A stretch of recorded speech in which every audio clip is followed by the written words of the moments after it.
Klal Yisrael is really in mourning as we've lost Rabbi Aaron Leib Shteinman Zatzal, who led Klal Yisrael, especially in the Litvisher world, the Torah world, one of the greatest leaders of our generation. And he also was a bridge to a world from far, far, far away, long, long, long ago. He saw tzaddikim from generations ago, and he was really a bridge. And he showed us Das Torah.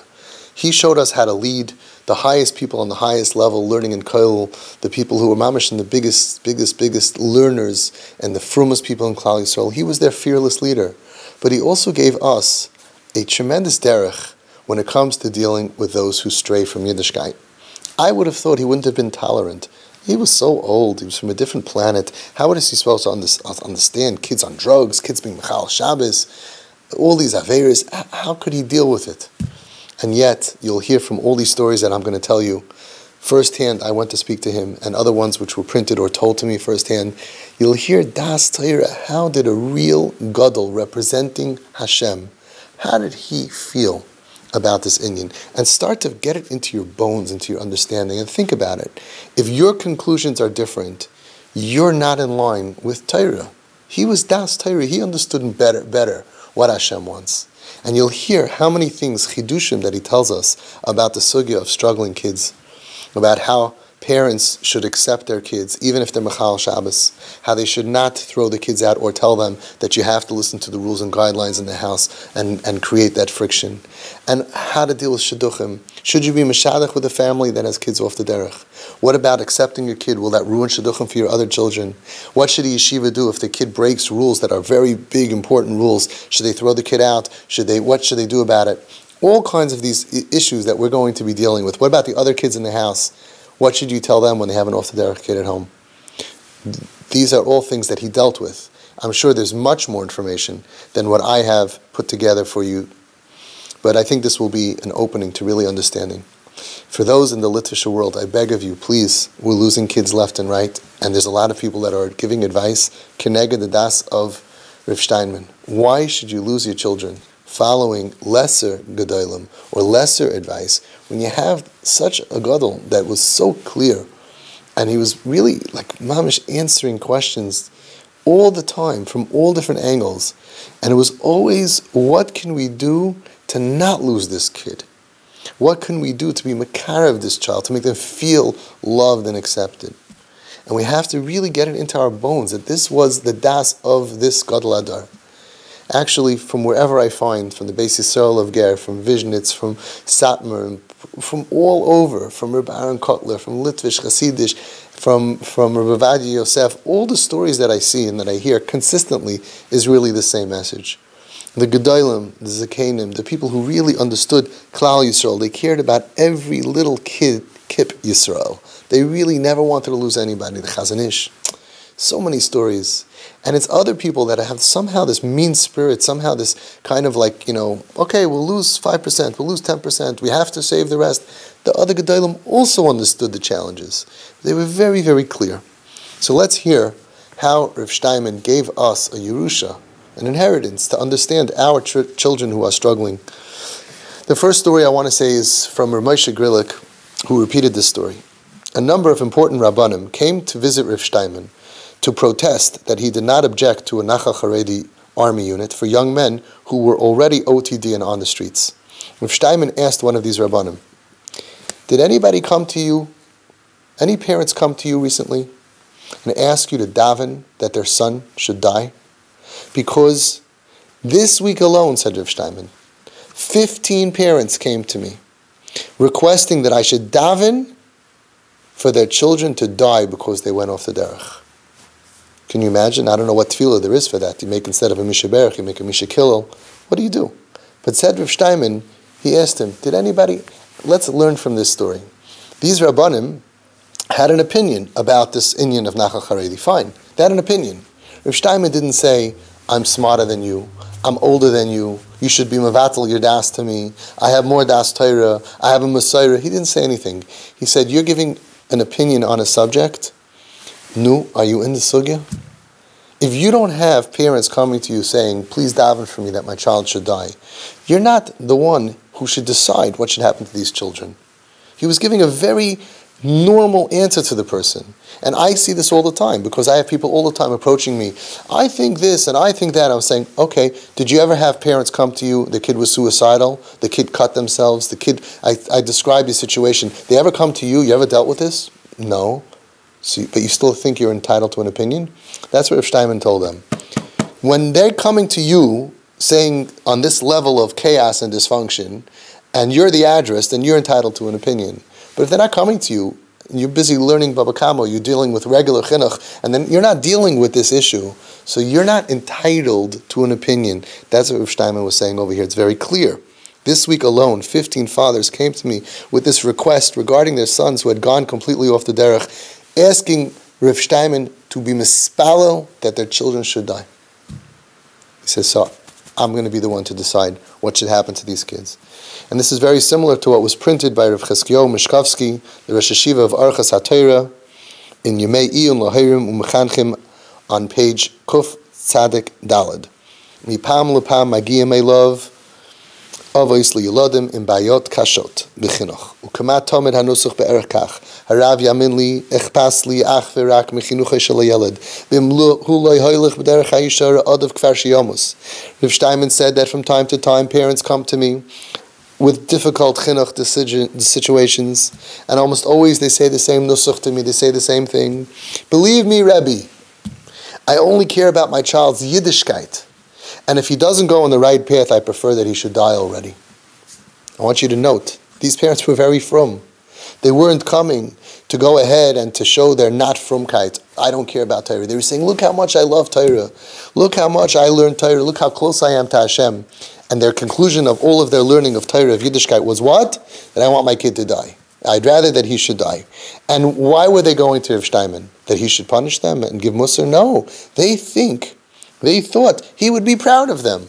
They expected a standing ovation. He should say, wow, what level of Torah.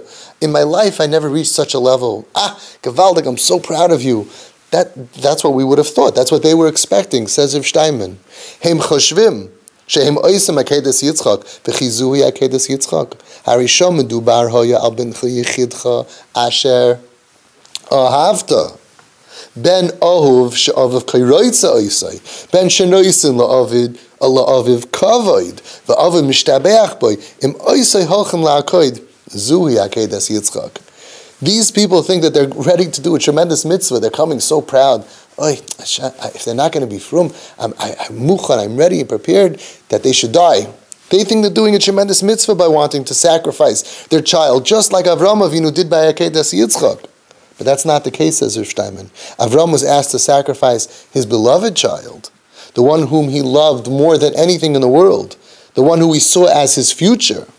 If a parent is ready to sacrifice a child that he loves so much, a child that gives him great honor, it's a tremendous nachas to the family, that's very impressive. That's considered a great thing, and is truly a sacrifice like Akedas Yitzchak. You want to kill one of your good kids that you love so much and you're proud of.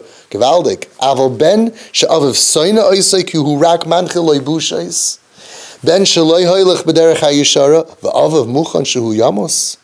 However, says Rav Shteinman, if the parents are disgusted with the son because he's not going on the right path and he's in great embarrassment to the family, and that is why the parents are okay with him dying, that is not something to be proud of. That's simply wanting to murder a Jewish child for the kavod, for the honor of the parents, for their selfish motives. Loi kach medabrim, says Rav Shteinman. This is not the proper way to talk. The child needs to know my tati, my mommy loves me. And if you can ingrain this feeling that my parents love me, the Machal Shabbos, the one doing all the Gimel Averis Chamuris, the rebellious kid, the one who's mamish out of his kalim, doing drugs. If you can go im havana zu tachter lahavanas hayeled, you can get that ingrained into the mindset of the child. Says Rav Shteinman, Vadai sheyachzar. The child will certainly return. It sounds like a havtacha. That's what it sounds like to me. But Abba sheroitze shebna yamos v'adei shelo yeh leben shum inyan lahalnik lo yirugoyim shel oishe v'lachzor elav chazara. But if a parent wants his child to die, Rachmana litzlan, then the child will certainly not have any reason to go and make his parents happy and to come back to Yiddishkeit. Nachoin shehatafkid kasha. It's true that it is a very difficult job. Aval zeh hatafkid shel ha'av. That is the tafkid. That is the role of being a parent for this child. Olav lehispalil levakish ulenasais lasais kol ma shetzarich. It's up to the parent to daven, to beg, to ask advice, and to try everything and anything possible to save this child. What's my point of reading the story? I want to prove to you that it is clearly not a Torah value to want your off the derech child to die. In fact, as he clearly points out, you may say that you care about Hashem's honor. I'm muchon, I'm ready to sacrifice this child. In reality, you just care about your own honor. Pashit retzach haben. You're just killing him for yourself. And the truth is, so far, I never heard a parent come over to me and say, I love my child so much, and I would do anything for him. I would die for him. But I learned Torah for the last 50 years, and what comes out of all my Torah learning is I think that the Torah perspective should be that I should wish that he should die. But I cry for him so much because I don't want him dead. I love him so much. You know, it's interesting because I never hear that. I hear that from people, I want him to die, I want him to die. It's nishkan Torah de gemahalach. It's pain. The parents are in pain 100%. But being in pain as a parent doesn't mean that if you're going to go down that wrong path, that you're going to have success. It's an asayin. So if Shteinman says, of course, nobody says it's not painful, frustrating, embarrassing, cost you. One kid like this can cost you more than 20 other kids. People spend their whole life savings trying to save their life. Of course. But that's for this kid. Just like if you have one kid that has cancer, Rachmana litzlan, one kid that is whatever difficulty. Yeah, there are some kids that are in Ichud programs that have learning difficulties. It costs mamish like an army you can raise. It costs like 10 kids. Yeah, doesn't mean that it's not hard, but it doesn't mean that you're not going to do it. You're not going to do things to not do what you're supposed to do. Parents come to me and they're full of personal pain.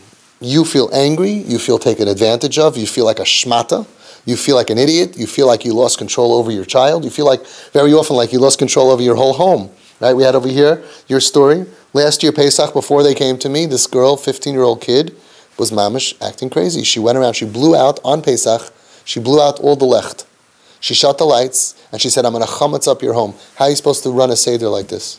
Baruch Hashem, now you're here a few months, no violence, gone. Baruch Hashem, that's very consistent results that we have. You feel like you lost your whole control of your home. You feel out of whack, you feel unstable, you feel like a loser, you feel put upon, you feel ashamed, you feel embarrassed. Those are all very true feelings that parents have. We want those feelings to go away. You do the right thing, Be'ezus Hashem, your child gets treated, a short period of time, whatever it is, it's usually a few years, and you could be out of this stage. The other way, you make it instead of a temporary problem, becomes a permanent problem. You keep these feelings for much longer. So nobody's saying that you're not entitled to your feelings. Avada, you're entitled to your feelings. But what are you doing with them? So how should parents react? I asked Rav Shteinman, it's recorded. I said, I advise parents that even if their child is Mechal Shabbos or doing other terrible sins, that they should not criticize the child at all. And on the contrary, they should be mekarev him by being nice and friendly and warm and fuzzy, accepting him, showing him acceptance as he is, no criticism. You know, Rav Shteinman said a very clear psak. There is no other way to deal with this. What? No other way? He didn't say, oh yeah, that's okay. All right, you know what? He said, there's no other way. All these words, tough love and boundaries, love and this and that, on our kids, once a kid is a chayla, once a kid is off the derech, doesn't work bichlal. There is no other way to deal with this. Otherwise, if you're going to criticize, then he'll hate Shabbos and he'll hate the parents also, which will only make things worse. He doesn't want the child who's rebellious and going against the Torah to hate his parents. He doesn't feel that that's helpful. He doesn't want the child to feel that way. He wants the child to feel loved and accepted. And a lot of people say, then why should he ever become better? That's like saying, if I give you Zithromax, why should the strep ever go away? That's the medicine. That's the treatment medicine. But what about the mitzvah of teichacha? How do you just let someone be mechal Shabbos and you don't protest and you just let it go? So in Indian magazine it quotes Rav Shteinman, when dealing with a healthy kid, occasional rebuke may be required, occasional, but it is not appropriate in a situation where it will distance the child from Yiras Shamayim, Torah, and mitzvahs. Very clear psak. The whole idea of is an order of is only if it's not going to distance him. Our kids, they've gotten enough teichacha, every bump in the road, as they floated away. Talking about a machal Shabbos, you're going to go to him, give him teichacha, it's going to make him from today? And Rav Shteinman didn't say, no, it's good, you should give him, even though it's going to distance himself, but one day he's going to realize, no, it doesn't work like that. If right now it's going to distance him 1 more inch, then it's the wrong thing to do. That's what Rav Shteinman says. It's not appropriate to be mechiach somebody in the situation where it will cause that it will distance the child from Yiras Shamayim, Torah, and mitzvahs. Anybody. Now, what about if you have a suffix? A person has a child, you don't know if the kid is a chayla, a person is a chayla, or if he is being defiant. He's about taiva and he's rebellious. Says Reb Aaron Leib, Zatzal, quoted in Indian magazine, Psak Halacha, in a case of suffix where a parent does not know, and I get this question all the time, if a parent does not know whether a child is being defiant in the normal healthy sense, or due to being a chayla nefesh, something's bothering them, whose soul is sick, chayla nefesh, it could be depression, anxiety, some kind of a problem, and that's what's causing them to be defiant. If you're not sure if it's a suffix, the parent must regard the child as chayla nefesh, and he should not be treated with regular chinuch. It's like, imagine a top doctor in the world that says, if you're not sure if your kid has fever or not, and you can't check, whatever, then treat the kid as if he has fever. Because if you're going to send the kid to school and he had fever, you're going to cause him damage. That's what he's saying. You're not sure if the kid is sick or not, treat it like a sick kid if you're in a suffix. And one of the most difficult questions, for some reason, parents who are doing the wrong thing, going against the Torah, locking their kids out, getting bad advice, it makes the kids worse. Nobody says, but what about the other kids? And they should. Because I know of so many kids out there who were hurting, terribly hurting, growing up in a traumatic environment where mommy's always angry and crying and tati's always angry and there's fighting and the trauma in the house. You can't raise kids like that. See, people think if you have a rebellious kid, so then you can hit delete and they go away. It's either you accept him and you hug him and he's smoking in the house on Shabbos, or, right, you just delete and he's gone. It's not true. The other way can cause years of pain. And it's such a shame because a lot of our kids are already frum and they're still doing the rechuk. They're still doing, well, my rule in the house. Like, we get more rules. People say like, oh, there are no rules, you let them do whatever they want. No, chacham, with chachma. Our kids are being makabel on themselves more rules than the other parents ever dreamed of getting. And it's consistent. Because once they feel loved and they feel comfortable, they just act normal, more normal. So those rules, you got to wear a shirt in the house, and you got to, how do you come to the Shabbos table like that? Automatically, the kid who feels loved and accepted, you know, it's interesting, a guy came over to me and said, so if the kid goes ahead and I don't even want to say the example that he gave me, on the Shabbos table he does his huge aveira, then you think you should just give him a hug? I said, Chacham, I have 300 families, the worst pikuach nefesh, none of our kids are doing that. You know who does that? The ones who are not doing this. Because they treat the kid, they look down at the kid, they don't listen to Rav Shteinman, they treat the kid bad, they make the kid feel subhuman, right? Because that's how they feel. They're acting rebellious, they're not listening to rules, so we look down at them. Those are the kids who are going to do all these things. All these crazy stories that Shomer and Atzala are being called for. Not one parent by us ever called Shomer or Atzala. A kleine geit. You think that the kid's going to be normal if you call Shomer and Atzala and he's violent and he threatens to kill? Of course not. We have to stop the violence. So nobody says if you do the wrong thing against Rav Shteinman. No one says, what about the other kids? How many families had a kid who went off the derech and they locked him out of the house because they have rules and boundaries and tough love and consequences and all those nice words. And then another one went off the derech. No. What about the other kids? Learning from them. Happens all the time. Now, when it comes to us, we're being makar of our kids and following Rav Shteinman's derech, and Rav Gershon Edelstein and many other gedolim. Oh, what about the other kids? Anyway, they asked Rav Shteinman this question. What about the other kids? Question number 1. This is printed, the source is Reb Shimon Russell, Ami Magazine, issue 270, June 1st, 2016. Question number 1. When parents of a teen in crisis are told that they have to treat the child with unconditional love, doesn't that undermine the chinuch of the other children? Good question. Question number 2. For example, if there's a kid who is openly being Mechal Shabbos, turns the house lights on and off, teases his parents and siblings, it's horrible, how should the parents react? Said der Baron Leib Zatzal, Psak Halacha, listen to it. The parents should gather the kids together and say with tears in their eyes, message number 1, your brother is suffering. He is hurting. Message number 2, whatever punishment he will get in Shemayim because of his Chilul Shabbos, because of his Averis, is between him and Hashem. It's not our business. But what is our business? Message number 3. Our concern is to try to create a loving, healthy environment so that hopefully one day he'll want to come back and be like us. Let's break this down. Unbelievable. It's mamish, simple and clear message of proper chinuch, of how to be mechanech your children. And let's break down, you see how he looked at the whole thing. Message number 1, your brother is suffering, he is hurting. I don't understand. Every kid is hurting? He's making a generalization. A kid who's rebellious, a kid who's defiant, a kid who's off the derech is hurting. I only do it and say it because I meet parents and I diagnose and I'm very careful. 90% of the calls that I get I don't even take. I know that I have a diagnosis and doctors and I have mamish terrible pikuach nefesh and a letter from a Rav, and then I say he's hurting. Kid's in pain. Rav Shteinman, the Gadol Adar, says everybody's in pain. Everybody goes off the derech is begeder in our eyes as they are in pain, and they need to be treated like that. Ad kedei kach, that he says that that's the first message to the kid. You see your brother, you see your sister, you should know that they're suffering, they're in pain. It was his hanacha, it was his blick, it was his understanding. And look at so many people in Klal Yisrael who have nephews or nieces off the derech or neighbors, and who are in the Torah world and they don't have the conclusion of their gadol. Have at least the anava and the courage to say, I'm avatal my das to Rav Shteinman.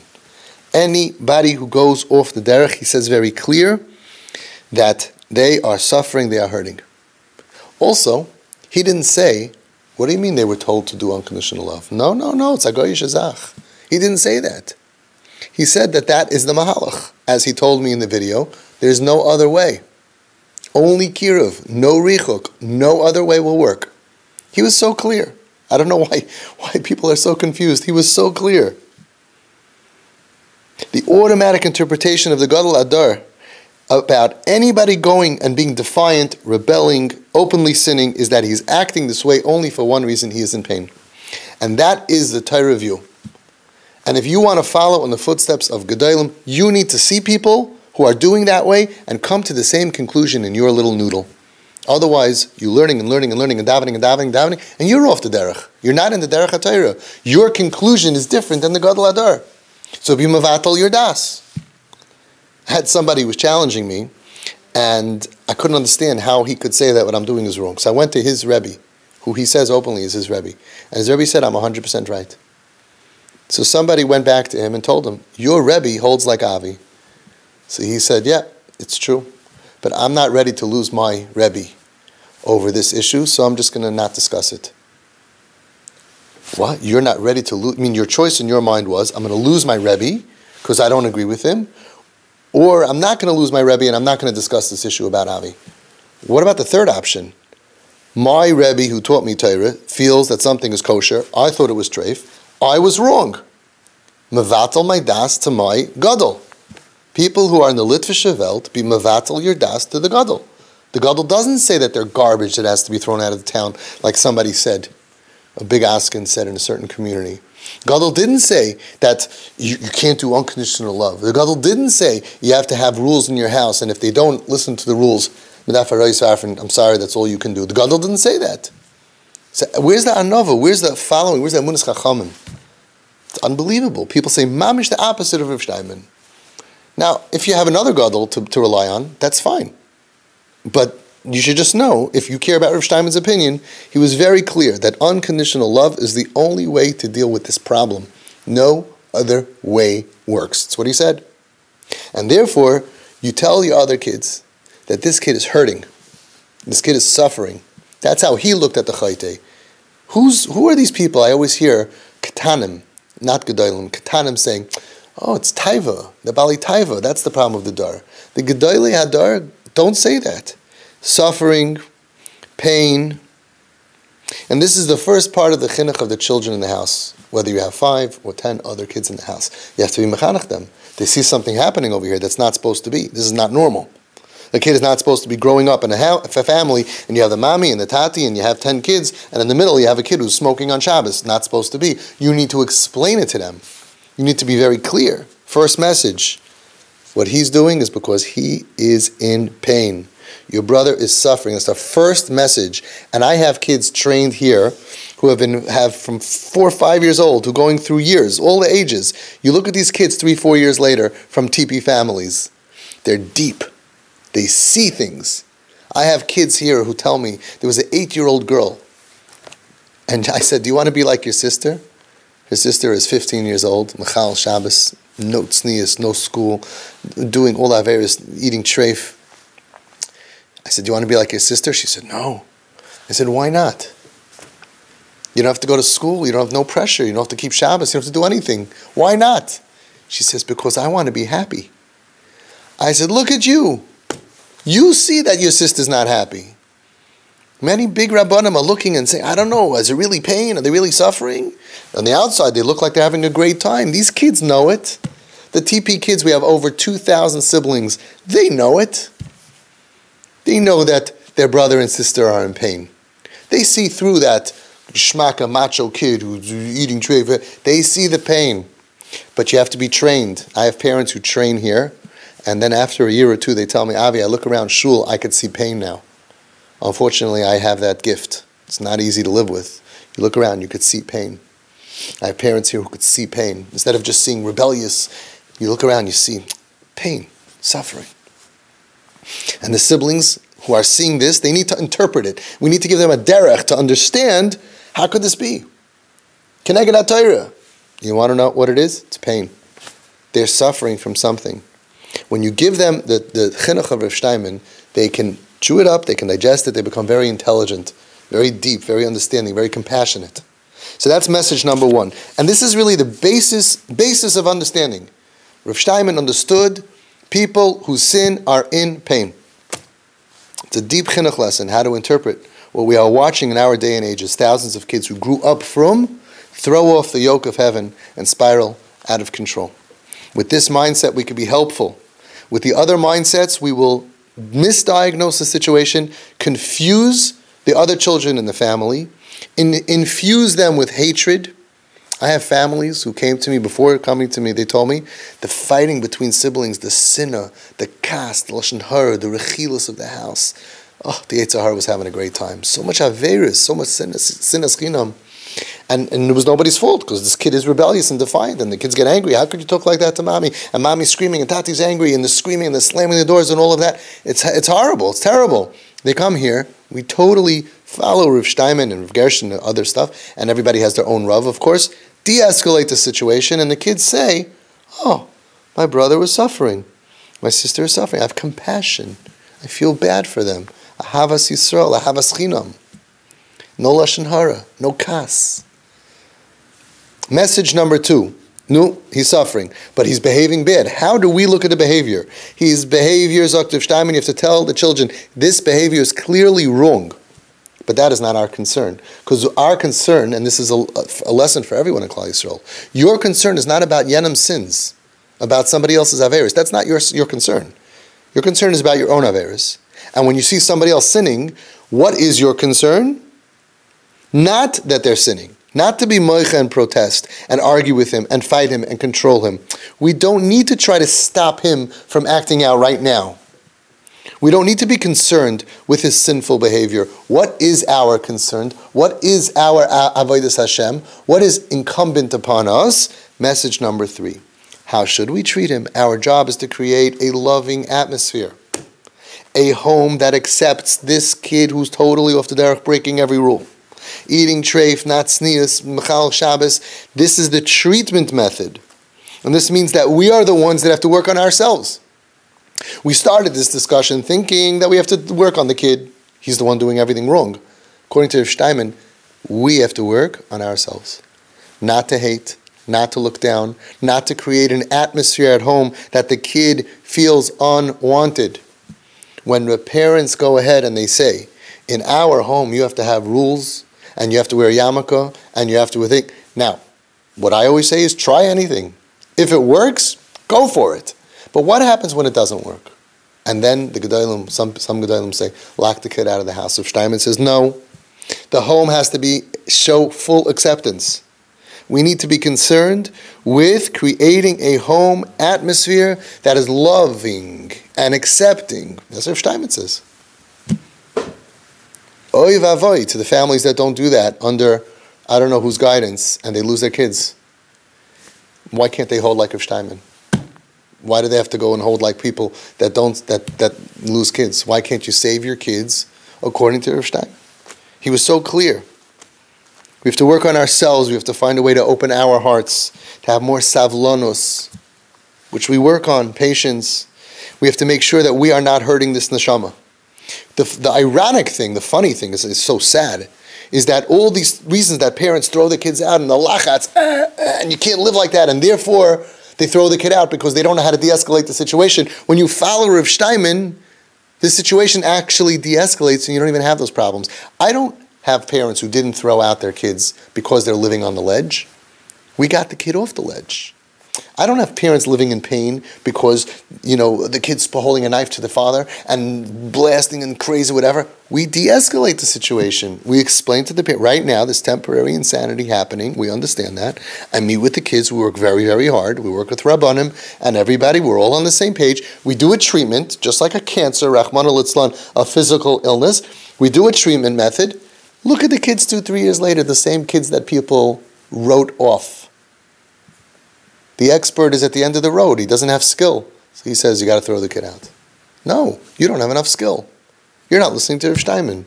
The Rav says, I tried this and this, nothing worked. A beautiful story happened this week in our group. A parent that came to me, their daughter was acting meshuggah. There's no question, crazy. I mentioned it before. I have so many. They're all very similar. Acting crazy, just crazy. And a Rav who was helping them, who was in chinuch and involved and whatever, said, you got to throw her out of the house. They came to me 6 months ago, and we de-escalated the situation. So they weren't living like that anymore in that crazy situation. By being meitav to the child, by giving, you're spoiling, so you want them dead? I'd rather have a spoiled Jew alive. There'll be one more spoiled Jew in the world, not the end of the world. The crazy thing is that they're not even spoiled. I'll explain at a different time. That mamish, the parents are made, that you look a few years later, they're cheap. I'll explain to you why a different time, not for now. Right? And this Rav, out of the blue this week, called up this parent. I need to apologize to you. When I told you to throw out your daughter, I was wrong. I told you to put down rules and boundaries, and it caused things to get worse, and I was wrong. I heard about this guy, Avi Fishoff, the last few months. He even sent me parents, and I did my research because I have lists of parents that you can call to hear the results, and I didn't have the skills that he has, and I even recommended people to him now. I apologize. I made your life worse. I said, wow, what a tzaddik. What a nice thing that a person says, I tried my best, and I told him, don't be angry at him. He really tried his best. His skills caused you to almost lose your daughter. You found other skills. And now he says, whoa, I'll gladly send to Avi. There's other skills. Nobody thought about not looking down on the kid who's bad. Everybody thinks you got to look down at them because otherwise they're going to think it's okay. Why should they ever be good? The Gedolim said, no.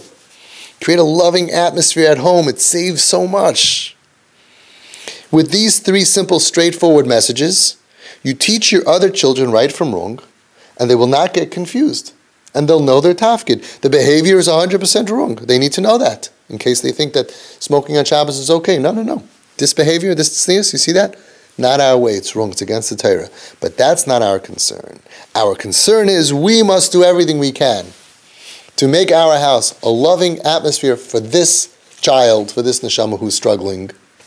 Pashut. The following story answers two very important questions.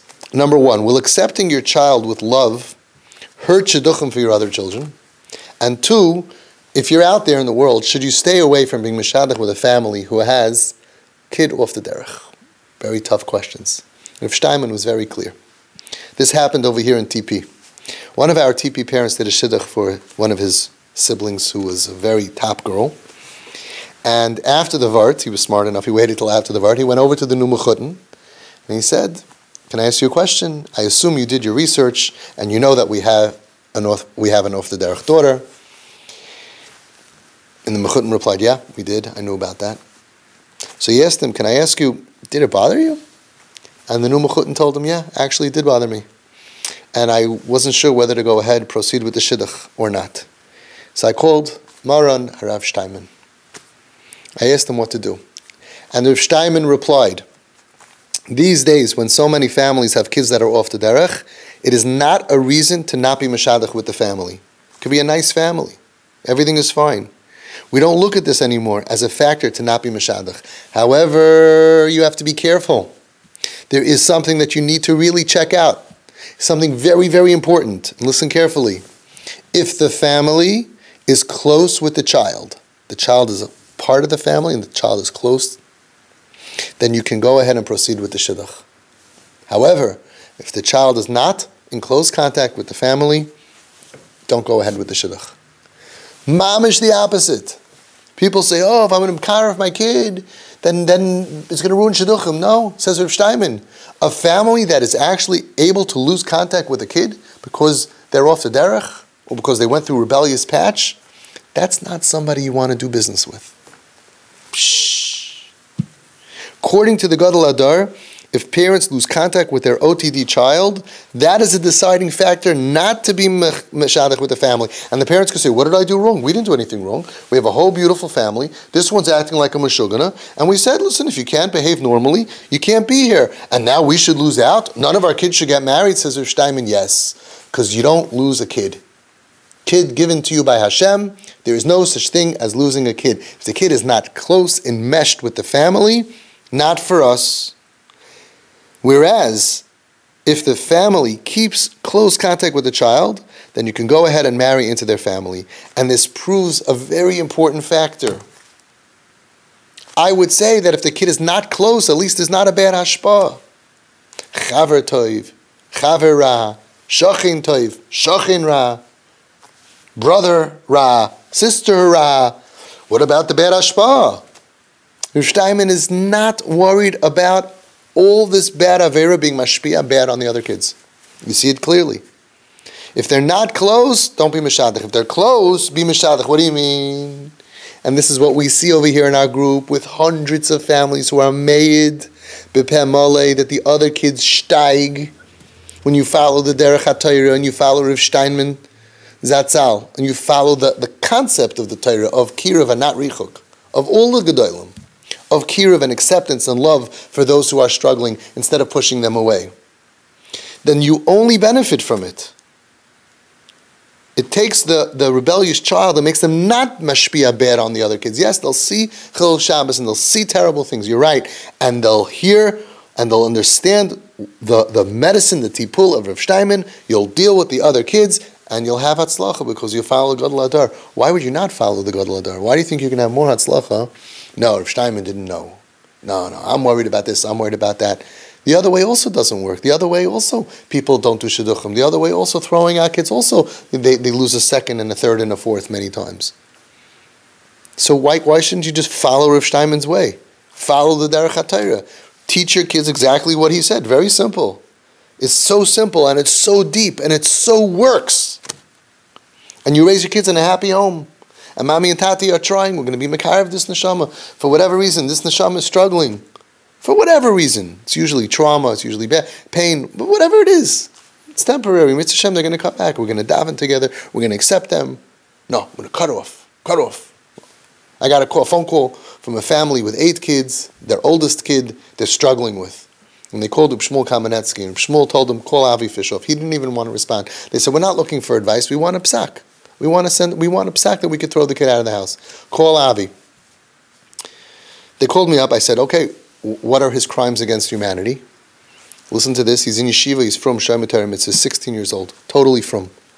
His bushy hair is chup.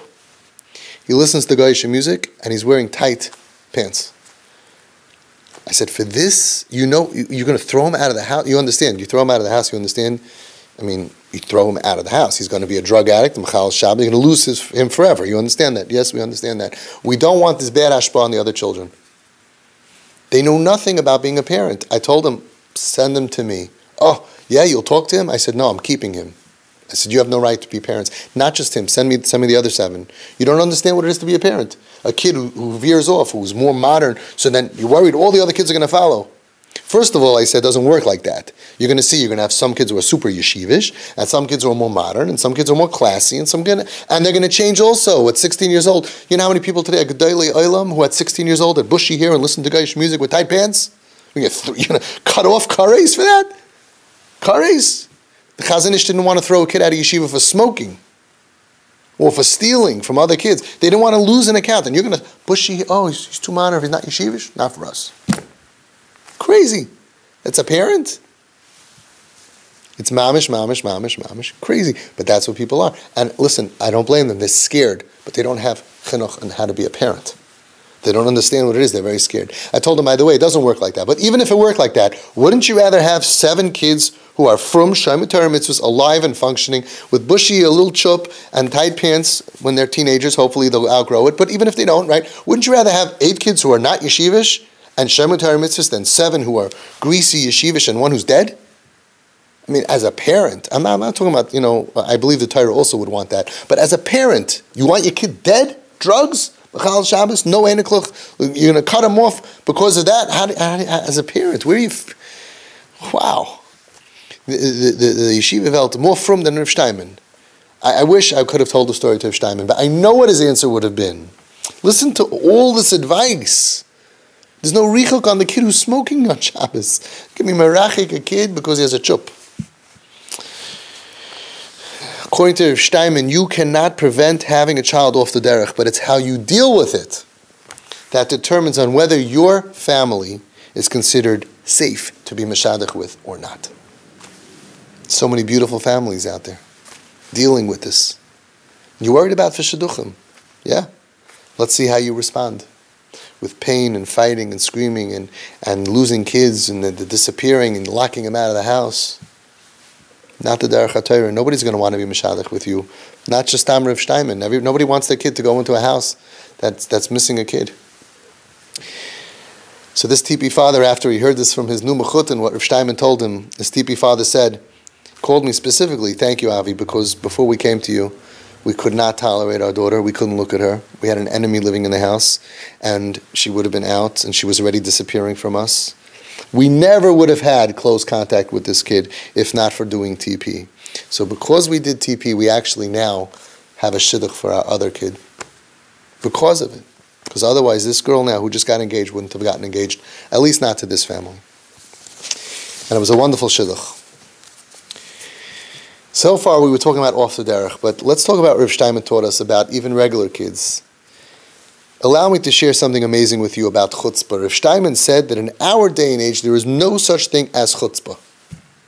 When a child acts out, it's because of inner pressure that is causing him to act chutzpahdik. But he is not chutzpah. So they said, what do you mean? They asked Rav Shteinman, what do you mean? The parents asked the child to do something, and the child says, no. It's not chutzpah. So Rav Shteinman smiled. He said, Ma ata rotzeh?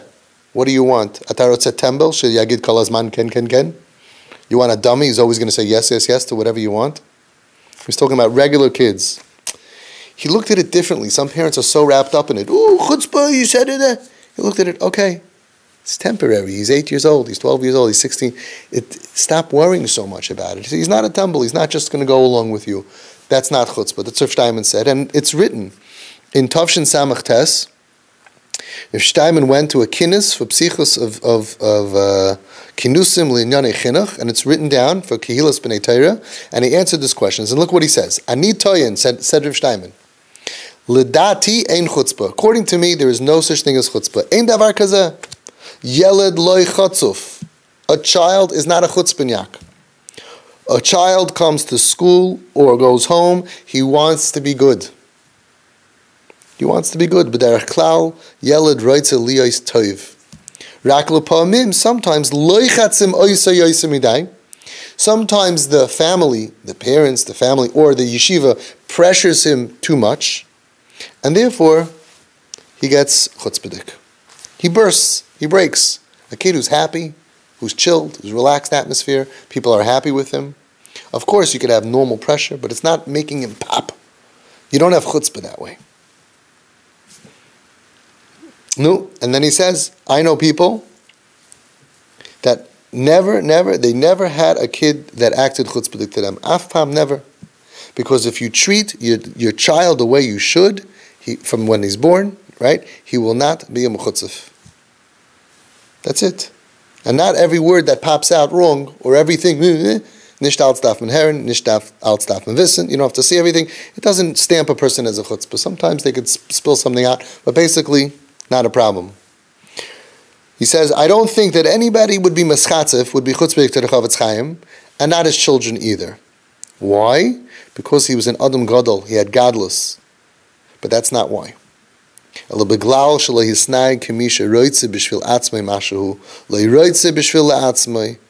didn't want anything for himself. And if the teacher doesn't have a personal gain, or the parent doesn't have a pressure because my kid has to dress like this and do this and learn like this, then you're not going to have a problem. But it's when people have their own personal gains. The child says, no, so if you raise your kids, you think about the gentle Gedolim like Rav Pam. Think of the Chavetz Chaim, right? They didn't have kids who were chutzpanyaks because if you don't challenge the kid and push him around, I hear the way people talk to their kids, and they don't even realize. I'm talking about good, normal kids. You know, Nesiv Shalom says, you're not allowed to tell a kid, say menacheder. You're not allowed to tell a child, leave the room, go out of the room. Sometimes you have a discussion, you say, go out of the room. You're not allowed to do that. They're not a chess piece. Move here, go there. They're not your slave. That's how careful we have to be. You treat them like a human being. The respect of a human. You don't say, get out of here, leave here. I hear parents sometimes, they call me, they have a problem. When a kid walks into the room, another kid, and they're on the phone with me, I hear what's going on. You know, like, get out of here. I told you I'm busy right now. Don't. You would want that on video. You treat your kids like that, they become chutzpahdik. Ani amarti etzeh be'Amerika, says Rav Shteinman, because over there's a big tzara about chutzpah, and everybody is complaining, chutzpah in America, terrible chutzpah. Amarti lehem ein kazeh davar, says Rav Shteinman, no such thing. Yeled shebala beis hasefer, hu loy rotzeh liyos ra. Af echad loy rotzeh liyos ra. Listen to Rav Shteinman. Human nature. A kid doesn't come to school and says, I want to be bad. A kid doesn't come home and say, I want to be bad. If a kid is bad at home, something's going on. He had a horrible day in school. They're pressuring him. They're bullying him. Something happened. If you look at the kid and you say, I know my kid is good, what's bothering you, Shefala? It's totally different than looking at him as you're bad. And I got to break you, and I got to smush you, and crush you, and change it, and break your midas because you're bad, and make you into toiv. Nobody asked you to do that. If anything, it's the parents that are acting way out of the normal, nice way. A child comes to school, a child comes home, lo yiraitze liyos ra, af achad, lo yiraitze liyos ra. Ulai yesh echad m'million. First he says, nobody's 1 in a million. Okay, 1 in a million, exception. But derech klal, yeladim reitzim liyos toiv. Right? We know that the kids who don't feel like they're successful, they start acting really bad.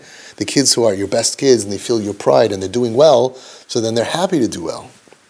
Everybody wants to do well. But derech klal, yeladim reitzim liyos toiv, yeah, they want to be good. Rak ma misnagim itoy. Kach shehu margish shahabi reitze b'shvil atzmai. B'shvil atzmai beseder. Az hu gam reitze b'shvil atzmai. Zeh achinuch shehu reitze b'shvil atzmai. Zeh achinuch oy v'avoy lechinuch hazeh. When he feels that everybody wants something out of him that's out of his comfort zone, right? And you got to clean up, and how come you didn't do this? And everybody's pushing him and pulling him. So then he goes crazy. He goes meshuggah. Anyway, Shteinman says no such thing as chutzpah. It was an amazing story. The previous Talmud Rebbe, Schusi Yogan Aleinu, he got a knock on his door at 12 o'clock in the middle of the night. A father was there crying. He says, they threw my son out of yeshiva today. I don't know what I'm going to do tomorrow. The Rebbe brought him in, listened to the whole story. After he heard the story, he said, no, let's go to the Rosh Yeshiva's house of that yeshiva. Father says, now? It's like 1 o'clock in the morning. He says, yeah, let's go now. We're going to go now to Rosh Yeshiva's house. Okay, so he goes with the Rebbe. They go walking in Bnei Brak. They get to the guy's house. And it's about 1:15. And the Talmud Rebbe is knocking on the door, ringing the bell. People are sleeping. The Rosh Yeshiva was sleeping. He wakes up, comes downstairs, and who's here? And he was about to yell at him. He sees the Talmud Rebbe. What are you going to do? He said, okay, Anshulik Rebbe, come inside. What's going on? So the Talmud Rebbe tells him, is it true that you threw out his son out of yeshiva today? He says, yes. And you were able to sleep? Rav Shteinman said, that's a good story. I'm trying to only say things, not other stories. Stories about Rav Shteinman. Rav Shteinman said, that's a story. How could you throw a kid out of yeshiva and be able to sleep? And the following story was told to me. It's recorded by Rav Gedalia Sheinin, who's a manal in Yeshiva Kesed Torah in Eretz Yisrael. A Rebbe in the yeshiva caught a boy in his class who was playing under his table, under his desk, with an iPhone, not kosher, with internet, during Shir. He went to Rav Gedalia Sheinin. Rav Gedalia always defended the boys and said, we got to keep them in. And he said, listen, we have a strict rule about this. This is internet. And if you're going to let this kid get away with it, the whole yeshiva is going to platz, everything's going to fall down. I can't be a part of this. Okay? We cannot allow this boy to stay here any longer. Because if you do, the whole yeshiva is going to fall apart. Ad kan, either me or him. We can't both stay. So Gedalia said, okay, I hear what you're saying, but I'm not going to allow this. We're dealing with the neshama over here. Let's go visit Rav Shteinman. They went to MuRun HaRav Shteinman. What do you think Rav Shteinman said? He said, listen, I hear what you're saying. You have a rule, and if you're going to break the rule and you're going to let the kid get away with it, all the other kids already know about the story, and it's going to make a big dent in the yeshiva. Taka, this boy can't be in yeshiva. But here's what you're going to do. For 1 month, I want you, the morning Seder Rebbe, to learn with this boy in the afternoon when you're not teaching. Drop your other chavusas, learn with him in the afternoon. And I wanted you to arrange that the second Seder Rebbe should learn with this boy in the morning, every morning for 1 month, then come back to me. And Reb Gedalia Zayin Gesund, he's the manal, he said, and I told him on the spot, and I'm going to pay both Rebbeim for their time to learn with this boy. What do you think happened? A month later, when they went back to Rav Shteinman, this boy already did tshuva. He had such love, and he was, he felt their warmth and the varmkeit. He was back in yeshiva. Today he's married and he's frum, and he has a frum family. And Reb Gedalia said, if we would have thrown this kid out, forget it. Gone. We would have lost the whole generations. Rosh Yeshiva, Rav Shteinman, Zatzal, always found a way to keep people a part of Klal Yisrael, no matter what you did. And it comes from this story, which really brings out how he felt about the struggler. The Gedolim were judged, you could see what a Gadol is by how they can tolerate such a katan. The greater the Gadol they can tolerate, the greater the katan. It's so interesting. I would have thought in Klal Yisrael, when you become so holy, you mamish can't look at a sinner. Can't deal with this. Throw him out. I can't deal with it. It's not true. They had such compassion for every neshama. Listen to the story in Bechadrei Charedim, written by Reb Mordechai Roth. Mordechai Roth writes this. Rav Nachum Bernstein is a mashgiach in Yeshiva's Gaon Yaakov, which was presided over by MuRun Reb Aaron Leib Shteinman Zatzal, and Reb Shteinman's son-in-law, Reb Zev Berlin, serves as the Rosh Yeshiva of this yeshiva. And Reb Nachum Bernstein told me an amazing story about Reb Shteinman, that if I didn't hear it from him, says Mordechai Roth, if I didn't hear it from him, Reb Nachum Bernstein, who saw and witnessed the story himself, I would never even believe it. Says Reb Bernstein, I was personally dealing with someone who kept on falling into doing serious averis. As much as he tried, he sometimes made some progress, and then he would fall. Again, he would make progress, again he would fall. He would go up and down, and sometimes when he fell so deep into shol tachtis, transgressing, being over some of the worst averis in the Torah. So I decided I'll bring him to Rav Shteinman for help. This was about a decade ago. Rav Shteinman was only 95 years old. I told Rav Shteinman this nisyonis of this man. I told him what he does when he falls so low, that he tries, but he keeps on falling so low. We were looking for some kind of an eitzah, some kind of advice. How can he finally beat this challenge without falling again? He said that when Rav Shteinman heard the averis that this guy did, and that he was miskaber, but that he would fall and do these terrible averis, he looked at this Baal Avera with a shine, a bright shine, and he just got up from his chair, shining his light on this person. 95 years old, he gave him a strong hand, he shook his hand, and then he leaned over and he hugged him, he embraced him, and he kissed him, and he said to him, "You managed to overcome such a challenge every once in a while? Do you know how chashuv you are?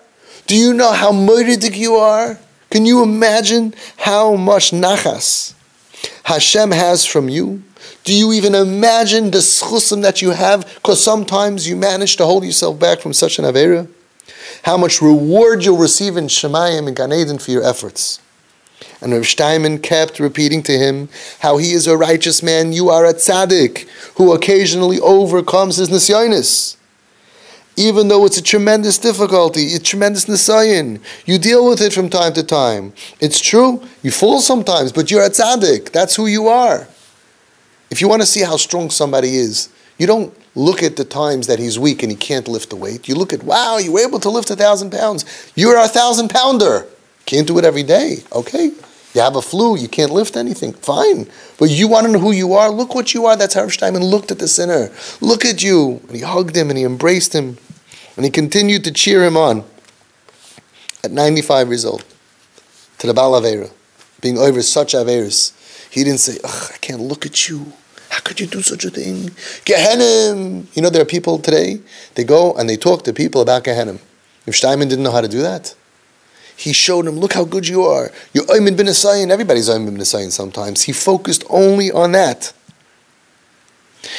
And this Rav Bernstein said he couldn't believe it. He never saw Rav Shteinman hugging somebody and dancing, shining and kissing somebody, especially such a yid doing such averis. He didn't think that the Rav would want to look at him. And this is what he did. And Rav Shteinman said, "Please come back in a few months. Let me know how you're doing." A few months later, they came back to Rav Shteinman. And he told Rav Shteinman, "The last time I was here, you really were mechazik me. You gave me a lot of strength. And the result was I was able to fight a little bit better. But the truth is, I still fall from time to time. I do these terrible averis." Again, Rav Shteinman stood up from his chair, shined his light, grabbed his hand tightly, and then he hugged him, he embraced him, and he kissed him, and he said loudly with excitement, "You managed to overcome? You don't understand how much chusim you have." And he repeated again and again how much this person, you are a righteous man, you are a tzaddik. The tzaddik, the Gadol Adar, who we see what he ate and how he acted, was never over these and any averis. Like, how could he relate? He said, "You are a tzaddik." He took his crown called tzaddik. He put it on him. We all saw the tavar of Rav Shteinman. He says, "I have a lot of, don't call me tzaddik and don't call me goyin. I have a lot of averis. I have a lot of what do you say about himself? Right? I have a lot of things flaws. I have a lot of flaws." And he's calling this guy who says, "I did this and this averis chamuras. You're a tzaddik. You managed to overcome. You should be proud of yourself. Hashem loves you. Your schusim are unbelievable. I'm jealous of you. You're amazing." And again, he repeated it over and over again, cheering him on. Says Rav Mordechai Roth, "I will let everybody interpret this story how he wants. But many stories are told about Rav Shteinman, but I can say that this story is the one that affected me the most.